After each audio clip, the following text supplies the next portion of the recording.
Talaga, yung group of friends namin ni Joy. Ayan. Ano yan, isa-isa na sila nagkaka-relationship. Diba? And siguro nung pandemic nun, hindi ko alam kung anong app siya, pero may poll na ginawa na sinong huli ikakasal sa aming group of friends. Sobrang unanimous yun, ako yun. Ako daw yung pinakahuli. So, pero guess what? Yan, nagkaroon ako ng girlfriend, 27 years old. Ayun si Ate Joy niyo.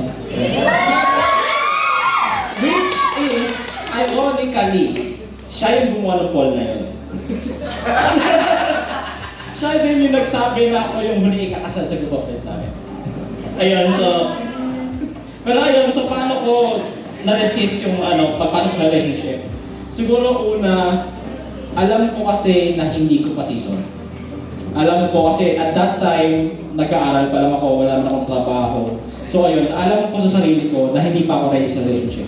Alam ko na hindi pa ako spiritually mature, alam ko na hindi ko pa season. Siguro. And pangalawa is, alam ko kasi relationship is not something you do to fit in. Siguro. It's not something you do to be cool. It's not something you do para maging in sa mga tropa mo. Okay? Relationship is a commitment. So alam ko sa sarili ko na hindi pa ready doon. Okay? And siguro isa pa doon is, yun, nanindigan ako sa convictions ko. I stood firm doon na talagang alam ko na hindi pa ako ready and I waited for the right time. Yeah. So, masabi ko lang paano yung practical way. Siguro, have your own convictions. If possible, i-list down mo yung mga need mo pang gawin before ka pumunta sa relationship. And ang pinaka-importante dyan is you have to pray for it. Because always remember, everything has its own time. May sariling timing sila. Ayun. Ayun, paano daw nag-resist sa temptation? Ay, hindi ako nag-resist nun. Christian pa ako nun, ha? Partita, before pa maging, fully committed. Pero, seryoso, isa sa pinakamalaking tulong sa amin, magka-29 na kami ni Kuya Lance mo, di ba? So, so ano siya, hindi siya madali, hindi siya pressured. Kasi na-pressure kami nung kinasal si Ate ako eh. Pero matagal din naman yun. Pero seryoso, yung una namin dun is yung spiritual family.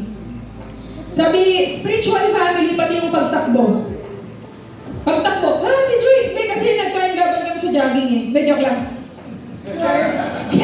And then sabi nga sa 2 Timothy 2:22, run from anything that stimulates youthful lusts. Instead, pursue righteous living, faithfulness, love, and peace. Ito pa, enjoy the companionship of those who call on the Lord with pure hearts. So sabi daw, run from the temptation, hindi run to the temptation run from the temptation and surround yourself with right spiritual people daw. So kung nararamdaman mo na medyo tempted ka na, ito ba naman, hanggang ngayon sa amin, before ng season of marrying, syempre may temptations din naman sa amin eh. Mariresist mo ba ito? Diba? So may mga times na kapag ka you feel tempted, you run from it. So change environment, literal, change location, and change topic.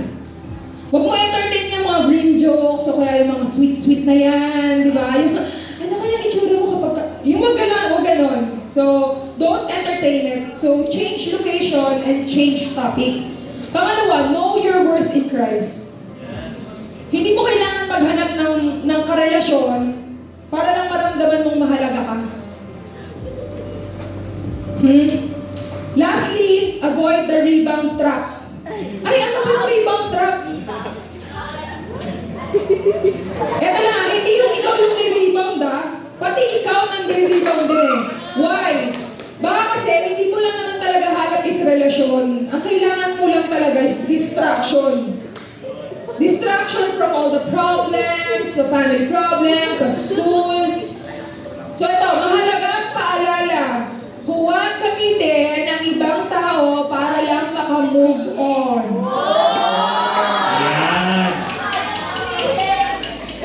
Thank you. Thank you po kayo yan sa Ate Joy. Yan. So ngayon, dami na natin napag-usapan in terms of love, in terms of right timing, in terms of kapag nasa relationship na. Ngayon naman, matututo pa tayo sa kanila as they share their testimonies and lessons. Okay? So sana pakinggan natin to at may makuha tayong aral. So first question,